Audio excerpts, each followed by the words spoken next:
예, 공사 100문제 계속 진행하겠습니다. 17번. 예. 어, 이러한 경우에는 우리가 독립사건이라는 걸 떠올려야 됩니다. 독립사건. 이 사건과 이 사건을 곱한다라고 하면 독립사건인데, 여기서 지금 보면 전국 인구의 52%는 여성이고, 15%는 65세 이상. 예. 근데 지금, 이거 좀 말이 좀 안 맞는 게, 100명 중에, 예를 들어서 100명 중에 52% 하면 52명이 여성이죠. 예, 여성. 여성. 예. 이게 성립하려면, 이게 성립하려면, 이, 여기에 그 중에 15%는 65세 이상.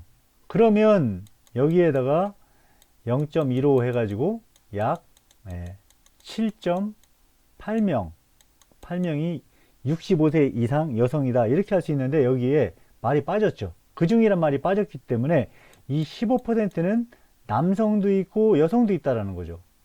예. 그래서 이거는 성립이 지금 안 되는 거거든요. 예. 지금 예.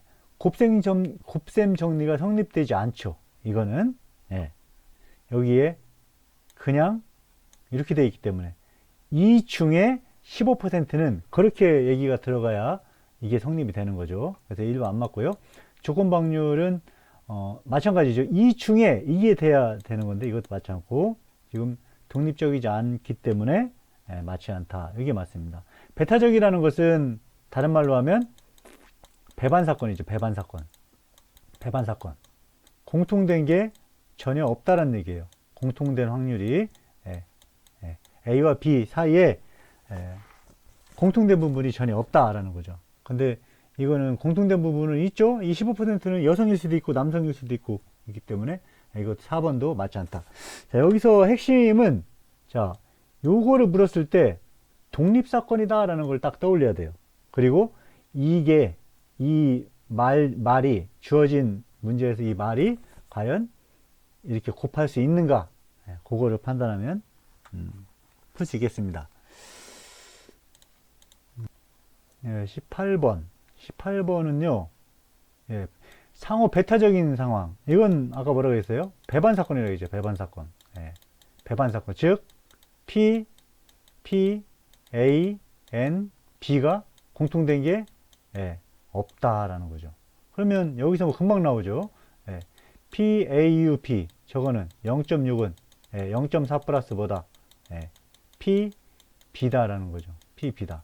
여기에 원래 마이너스 P, A, N, B가 있는 거죠. 원래 공식은 합사건 공식에서 P, A, U, A, U, B, P, A, U, B는 P, A 플러스 P, B 빼기 P, A, N, B인데 요 A, N, B가 베타적인, 즉 배반사건이기 때문에 0이기 때문에 바로 0.2 쉽게 답을 찾을 수가 있겠습니다.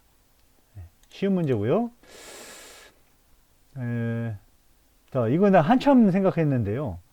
이거 이제 난이도는 쉽습니다. 상중하에서 하.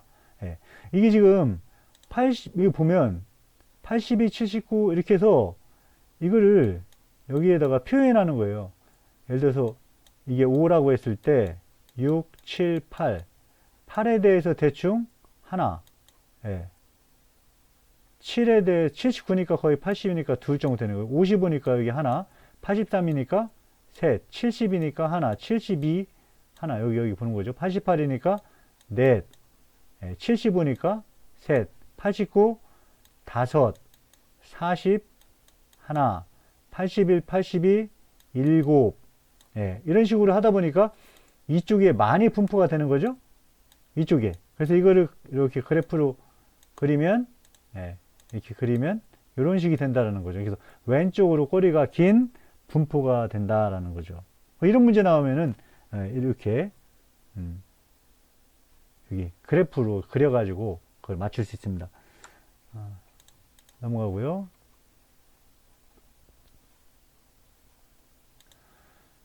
대표값은 평균이죠, 평균. 평균인데, 대표값이 아닌 것은, 표준편차죠. 평균이라든가 중앙값. 평균은 뭔지 알죠? 다 더해서 나누기 개수로 해주는 거고. 중앙값은 뭐예요, 중앙값은? 뭐, 아까 여기에서 중앙값은 중앙값은 쭉 배열한 다음에 가운데 값, 그걸 중앙값이라고 하죠. 여기 적은 값부터 이게 10이 제일 적죠. 10, 그 다음에 40 해서 쭉 해서 제일 큰 수까지 쭉 한 다음에 가운데 있는 값을 중앙값이라고 하죠. 최빈값은 가장 많이 나타난 값, 가장 많이 나타난 값. 근데 표준편차는 이제 그게 아니죠. 표준편차는 평균이나 중앙값이나 최빈값이나 어떤 값이 있잖아요. 이 값에 대해서 나머지 값들이 얼만큼 크기로 분포하고 있냐, 그게 표준편차 또는 분산이죠. 그래서 이게 어떠한 대표값, 평균이라든가 중앙값이라든가 최빈값에 대해서 나머지 값들이 아주 좁은 분포를 하고 있으면 그러한 성격은 좋은 거죠. 좋은 거죠. 편차가 별로 없으니까. 근데 어떠한 대표를 나타내는 값에 대해서 이렇게 서로 다른 정도죠. 다른 정도가 크다는 얘기는 이 값이 대표하는 그 정도가 조금 약하다라고도 할 수 있죠. 그래서 1번, 3번, 4번은 대표값이고 2번은 표준편차나 분산은 어떤 대표값에 대해서 나머지 값들의 어떤 흐트러짐 정도를 나타낸 값, 그렇게 생각을 하면 되겠습니다. 자, 여기서 중앙값, 요거 좀 애매해요. 5, 6, 7, 8. 6을 할 수도 있고 7을 할 수도 있고 애매하죠. 그럴 경우에는 요 6과 7의 평균 6.5 요걸로 해줍니다. 이렇게 짝수일 경우에, 홀수일 경우에는 뭐 쉽죠. 5, 6, 7, 8, 9 뭐 이렇게 있으면 가운데 값, 요 값을 중앙값으로 하면 되겠습니다. 자, 4, 4, 7, 7, 9 이렇게 있다. 그럼 이렇게 배열을 쭉 할 수 있잖아요. 그러면 가운데에 있는 값이 7이니까 이 7을 중앙값으로 하면 된다라는 거죠. 4, 4, 7, 7이면 짝수이기 때문에 4와 7의 평균값을 중앙값으로 하면 되겠다.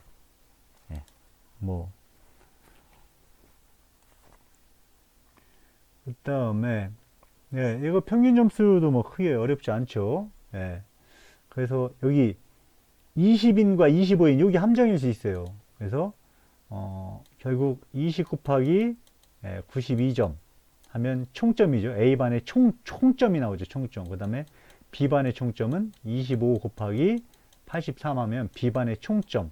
이거를 인원수 45로 나눠주게 되면 답이 되겠죠. 답은 1번입니다. 1번. 1번.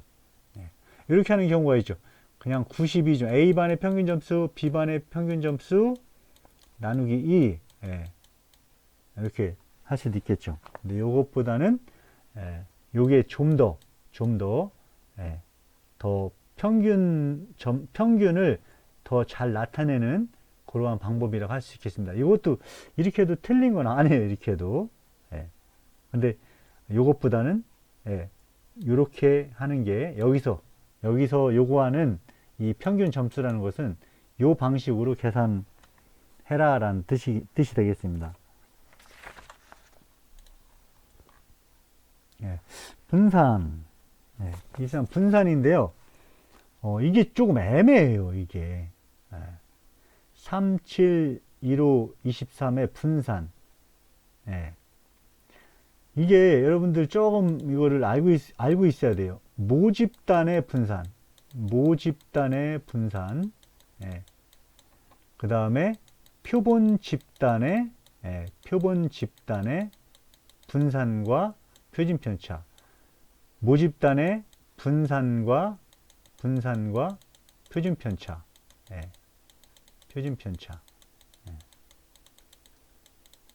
표본 집단의 분산과 표준편차. 모집단과 표본 집단은 뭐냐면, 모집단은 그런 거예요. 우리 투표를 한다라고 했을 때 설문조사를 하죠.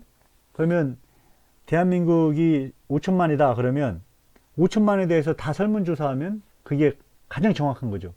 근데 5천만을 설문조사하는 것은 투표하는 거나 똑같은 거죠. 의미가 없죠. 예. 그래서 설문조사는 모집단 전체를 하는 게 아니라 샘플, 표본집단 샘플이라는 얘기거든요. 샘플. 예. 그래서 뭐 1000명, 2000명 이렇게 샘플만 한다는 거죠. 그게 표본집단의 뜻입니다. 모집단은 실제 전체 인원을 얘기하는 거고요. 그래서 그 모집단에 대한 분산을 구할 때는 예, 평균 빼기 각각의 값, 각각의 값, 이거의 제곱을 전체 숫자로 나눠요. 전체 숫자를 우리가 n이라고 이렇게 할 수 있죠. 100명이다 하면 100이다라고 할 수 있죠. 이렇게 하고 표준 편차는 분산을 루트 씌운 게 표준 편차입니다. 표준 편차입니다. 근데 표본 집단의 분산은 n 대신에 요건 똑같은데 n 대신에 n-1 여기도 n-1로 이렇게 해줍니다. n-1 루트 여기는 그냥 해주고 그 차이가 있어요. 그래서 이렇게 나왔을 때 이 경우에는 그냥 모집단으로 생각을 해줘야 됩니다. 그냥 모집단. 엄격히 얘기하면 모집단 이게 전체 뭐 1, 2, 7, 10, 뭐 15 여기 3 빠졌네요. 23, 30 이렇게 됐을 때 이 중에서 요것만 골라냈을 때 분산을 구하시오. 그렇게 되면 요 위에 있는 게 모집단이고 밑에 있는 게 표본 집단이니까 n-1로 구해야 된다 이거죠. n-1로. 요거 애매합니다 이게. 자, 그래서 여기 밑에다가 이 엑셀에 이미 그런 계산이 돼 있어요. 그래서 한번 해볼게요. 3, 7, 15, 23 요거에 대해서 자 표준 편차를 구할 때 STDV라고 하는데 요 함수가 STDV라고 하는데 P가 있고 S가 있단 말이죠. 이 P는 뭐냐? 이 P로 하게 되면 이거는 모집단에 대한 표준 편차입니다. 모집단에 대한 표준 편차. 자, STDV S로 하게 되면 샘플 다시 한번 볼까요? 자, 여기 보면 여기 표본 집단의 표준 편차라고 되어 있죠. 위에 올리면 모집단의 표준 편차라고 되어 있죠. 그래서 S로 하게 되면 이걸로 하게 되면 이 값이 이렇게 나옵니다. 요거는 평균값. 이 평균값을 한번 해볼까요? 요대로 금방 할 수 있으니까 이거에 대한 평균값은 에버리지로 한다고 그랬죠. 에버리지 하게 되면 12죠. 12. 그러면 이거는 3에서 12를 뺀 거의 제곱. 지금 10이라고 합시다. 12. 12. 쭉 하면 각각 여기 보면 평균에서 각각의 값 뺀 거의 제곱. 그거를 어떻게 해요? 다 더하는 거죠. 자, 다 더하면 sum. 그래서 이렇게 더하면 이렇게 나오는데 이거를 n으로 나누면 되는 거죠. 자, 이 값을 이거를 나누기 4로 하면 분산이고 이 값을 나누기 n-1 4 빼기 1은 3이죠. 3으로 하면 이거는 표본 집단의 분산이다 이거죠. 모집단의 분산을 루트를 취하면 이거는 모집단의 표준 편차. 그 다음에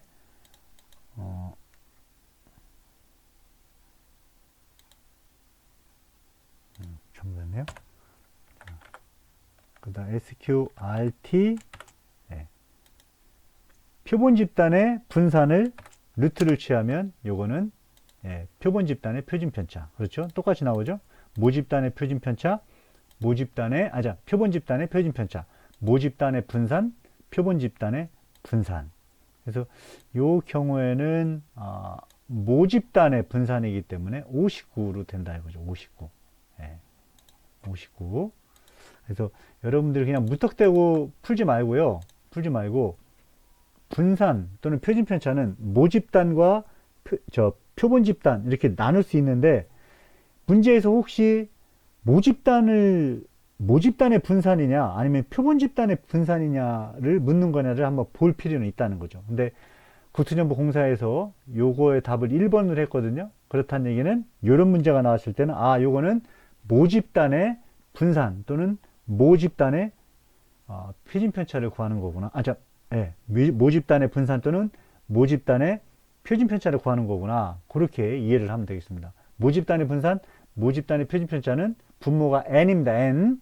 표본 집단의 분산, 표본 집단의 표준 편차는 분모가 n-1이 됩니다. 독립사건, 종속사건에 대해서 한번 설명해 보겠습니다. 독립사건, 종속사건. 네. 자, 독립사건은 뭐냐? 독립사건은 사건 A와 사건 B가 전혀 관련이 없는 사건. 네. 자, 독립사건은 사건 A와 사건 B가 전혀 관련이 없는 사건이에요. 네. 예를 들어 볼게요. 자, 주사위 1 또는 2가 나오는 사건. 네. 주사위 1 또는 2가 나오는 사건. 이거 뭐 횟수에 상관없이 1이 나올 수도 있고 2가 나올 수도 있죠. 네. 예를 들어서 첫 번째 던졌는데 1이 나왔어요.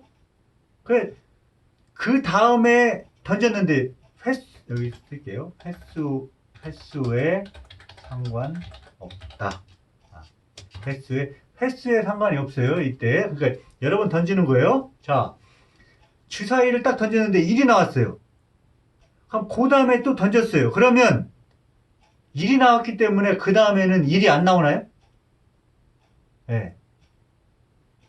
그 상관없죠. 네. 횟수에 상관없이 사건 A 또는 사건 B가 전혀 관련이 없는 사건. 그러한 것을 우리가 독립사건이라 이렇게 얘기를 할 수 있는 거죠. 네. 예를 하나 더 들어보겠습니다. 자,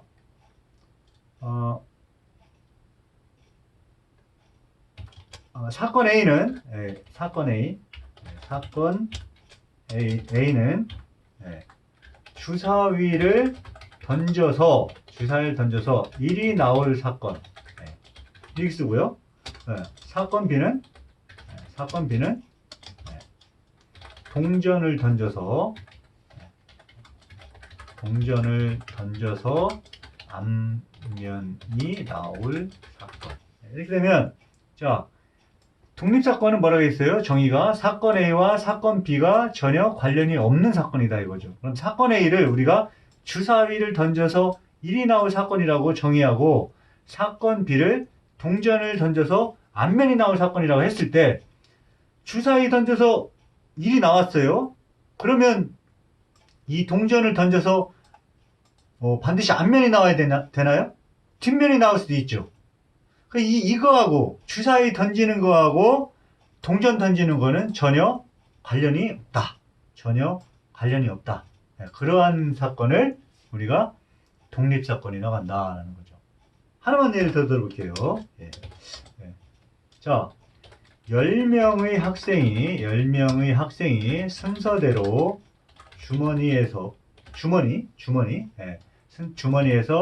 1부터 10까지의 숫자 중에 1을 뽑을 확률. 이게 중요한 거예요. 뽑은 숫자는 다시 주머니에 넣는다. 이게 중요한 거예요. 뽑은 숫자는 다시 주머니에 넣는다. 네. 자, 10명의 학생이 있어요. 근데 순서대로 주머니에서 1부터 10까지 숫자, 공에 이렇게 번호가 써 있다 이거죠. 1부터 10까지. 그 중에서 1번 공을 뽑을 확률. 그러면 전체는 몇 개예요? 전체는 10개. 그러니까 10.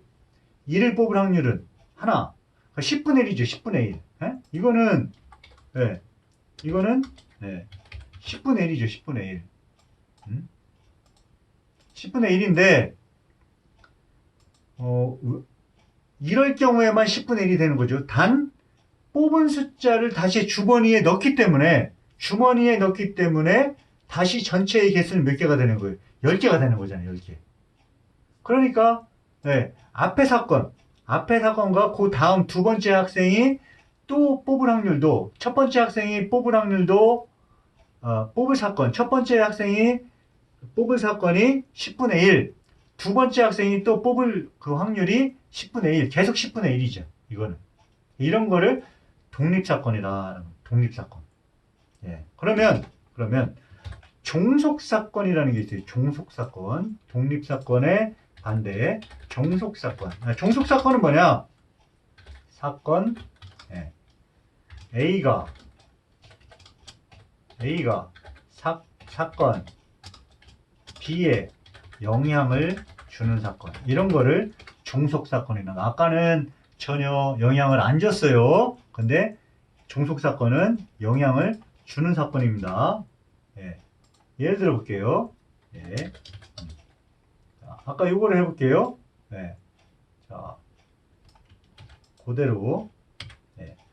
10명의 학생이 순서대로 주머니에서 1번에서 10번까지 숫자 중 1을 뽑을 확률. 단, 뽑은 숫자는 다시 주머니에, 이번엔 어떻게 하는 거예요? 넣지 않음. 네.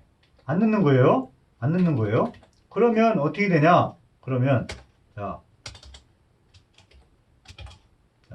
주머니에 안 넣을 경우에는 첫 번째 사람이 뽑을 확률.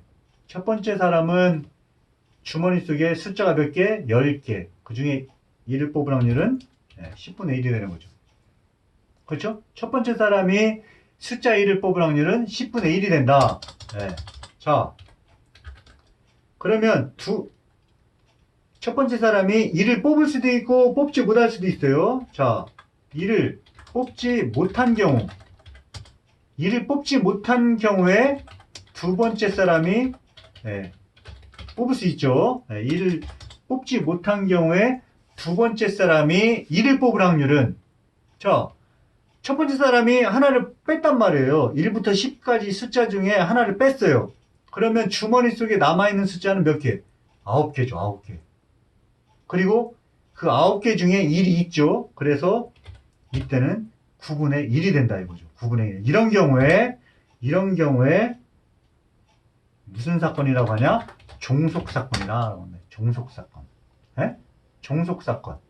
예. 자, 만약에 1을 뽑았어. 첫 번째 사람이 1을 뽑은 경우에. 첫 번째 사람이 1을 뽑으면 어떻게 되는 거예요? 예. 그 다음 사람은? 그 다음은 사건이 발생할 수 없죠. 1을 뽑았으니까. 자, 하나 더 예를 들어보겠습니다. 예.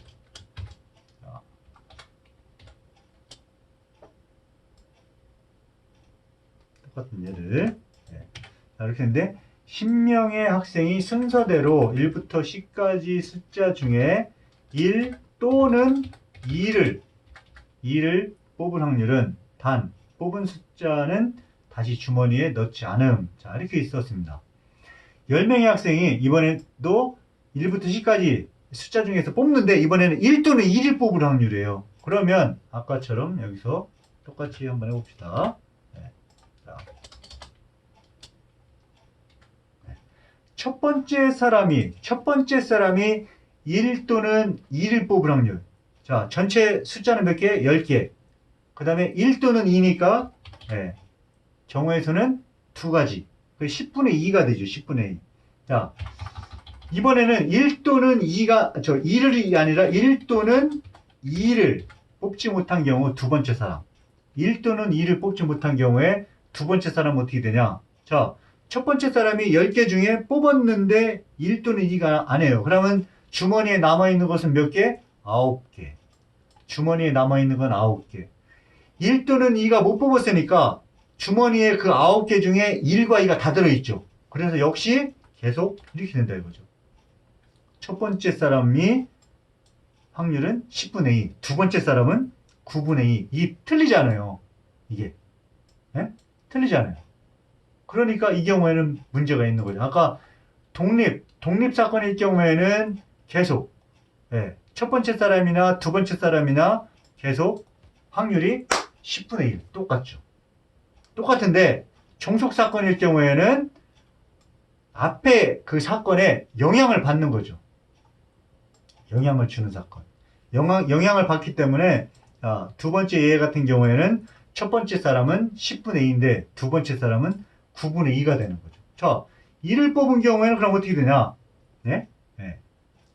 1 또는 2를 뽑은 경우 1 또는 2를 뽑은 경우에는 그 다음은 없는 게 아니라 이 경우에 두 번째 사람은 어떻게 되냐? 자, 1 또는 2를 뽑았어요. 그러면 어쨌든 10개 중에 하나를 뺐으니까 전체 개수는 9개가 되죠. 근데 1 또는 2를 뽑았으니까 그 9개 중에 1 또는 2 하나만 남아있죠.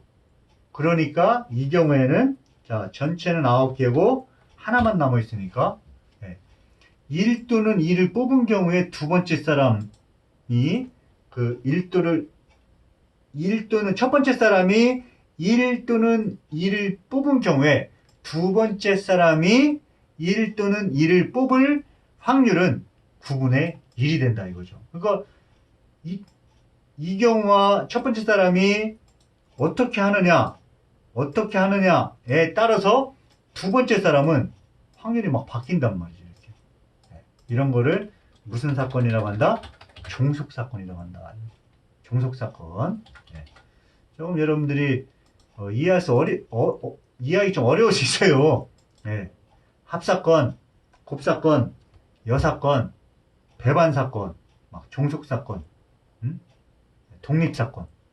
좀 이해하기가 좀 어려울 수 있는데, 어쨌든, 예를 들어서 여러분이 좀 이렇게 생각한다면은, 그나마 조금 이해가 될 것 같습니다.